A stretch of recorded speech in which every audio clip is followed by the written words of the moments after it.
sholatnya apa karena plus dia tidak anak kamu. Nah, itu pikirannya Abu Hasan apa? Kowe ngamuk itu gelas pecah itu perkara ini pecah gelas apa plus yang pecah elek. Nah, itu pecundang kita, itu cara pikiran filsafat kita ini pecundang. Pecundang itu enggak fair. Apa? Betul fair. Nah, itu terus beliau diantaranya punya cerita Nabi Ibrahim itu pernah diangkat ke Allah di alam malakut.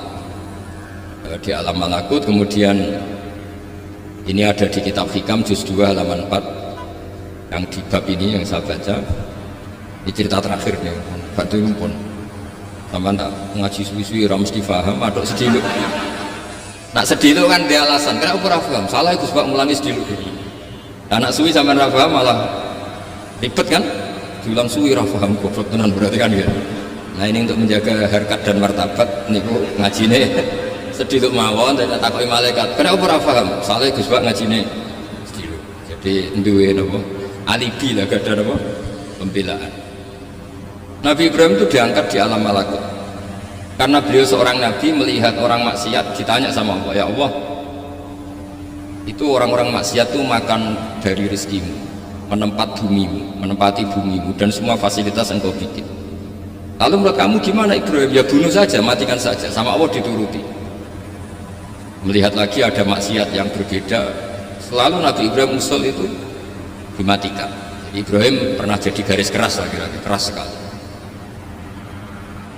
Lalu suatu saat Nabi Ibrahim itu disuruh nyembelih Ismail. Disuruh nyembelih apa? Baru disuruh nyembelih Ismail, Nabi Ibrahim tanya, ini anak saya ya Allah, ini samratu fuadi, ini buah hati saya, kenapa engkau nyuruh menyembelih?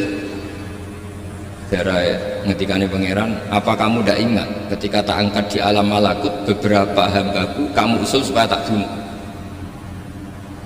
Cara Jawane, cara Jepone kowe ora rasane dadi aku iku pangeran sing gawe aku enak kowe usul-usul kon mateni jane. Saiki gentenan, saiki anakmu sebelah.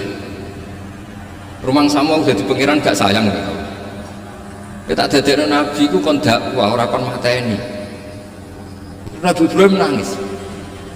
Nah inilah perbandingan bagi kita. Sebenarnya saat kita benci maksiat itu sebetulnya di hati kita itu tidak hanya maksiat, kita ada dak fairnya, plus itu ada orang yang terkait dengan kita.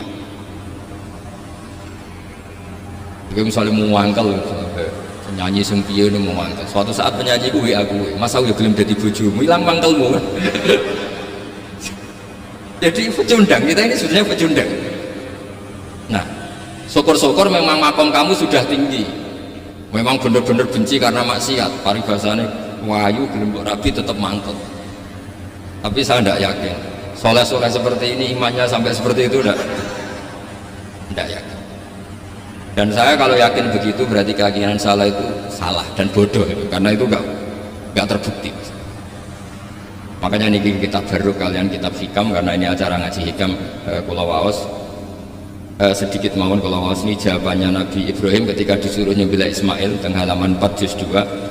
Allahumma hadha waladi wa samratu fuadi wa ahabbun nasi ilayya fasami apa ilan yakul ama tazkurul laylah allati sa'alta fiha ihlaka abdi awama ta'lamu anni rahimun bi'ibadi kama anta syakikun biwaladik. Jadi Ibrahim anak kamu sembelih. Kata Ibrahim, ini gak mungkin Gusti, ini buah hati saya, kenapa engkau minta ini tak sembelih? Apa kamu tidak ingat pernah mengusulkan saya menghabisi sekian hamba saya? Kalau kamu bisa sayang anak kamu, saya juga sayang hamba-hambaku, enak we. Mikir. Jadi makanya kalau suwon kita ini hidup harus insaf. Nak kira dia duit, itu yang mangkal tenan, loro tenan. Bojomu kok kon sabar pas kowe ra ngekeki duit, itu ya ora fair. Yus ben-ben ngamuk.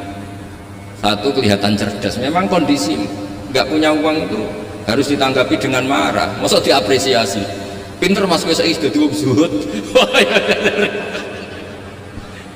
Wah ya ribet kan, was jos mas sampean saiki ra di dhuwit, sampean dadi wong zuhud, wong waroi. Tapi aja mati bareng saiki. Jadi sebetulnya Allah bikin emosi itu andaikan boleh dibahasakan wis dipikir. Walau la dafwahin nasa ba'dhum bi ba'd la fasadatil. Jadi bumi ini sebaiknya itu diisi dengan sekian perbedaan. Tapi tidak konflik, ya. Perbedaan dengan konflik itu beda. Saya ulang lagi, bumi ini sebaiknya diisi dari sekian apa? Perbedaan, karena justru itu bagus. Saya itu berkali-kali bilang, andai kan tidak ada pikiran kedua, ini dunia ini sudah rusak. Harus ada pikiran kedua. Misalnya ono wong kok terlalu apik mbek kanca, mesti bojone sampet, wong gak men ngopi mbek kancane, ra tau ngopi mbek bojone. Tapi kalau ngopi mbek bojone terus, mesti kancane sing sampet. Wah, jok rabi lali kanca. Ribet. Manusa itu ribet. Kados kula dugi mriki ini hormat Gus Maksud. Ya mungkin tok ganjaran. Tapi untuk dosa sithik-sithik tinggal pondok. Jadi ya sudah. Ya mau tidak mau, karena memang hidup itu tidak banyak pilihan. Ada orang sering ibadah di masjid, sholat, itu ya bagus. Tapi dia pasti tidak baik dalam sistem sosial. Umpama wong soleh kabeh ning masjid, itu duanya akeh sing mati.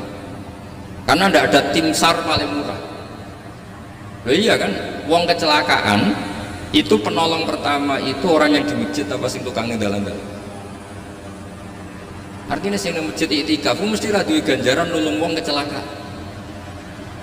Artinya ada kebaikan yang pasti nggak bisa dilakukan orang yang sedang di. Andekan yang di jalan tuh orang-orang soleh itu waduhnya sebaldatun thayyibatu warabun. Loh iya betul. Nabi pernah ditanya sahabat, ya Rasulullah kita ini senengane ngegeng di jalan. Kata Nabi, ya sudah nggak apa-apa asal atut thoriq haqqaha. Ya kamu memberi haknya jalan. Apa itu? Amar ma'ruf nahi munkar. Pasti nahi mungkar gini. Misalnya di bus itu ada orang soleh mayoritas, itu sing nyopet ya wedi mergo mesti ditabuki wong akeh. Kalau yang di perapatan wong soleh kabeh sing beda itu ya isin. Mergo sing perapatan wong soleh kabeh. Lah masalah iki ra soleh kabeh, kemarin ribet kan gak soleh kabeh.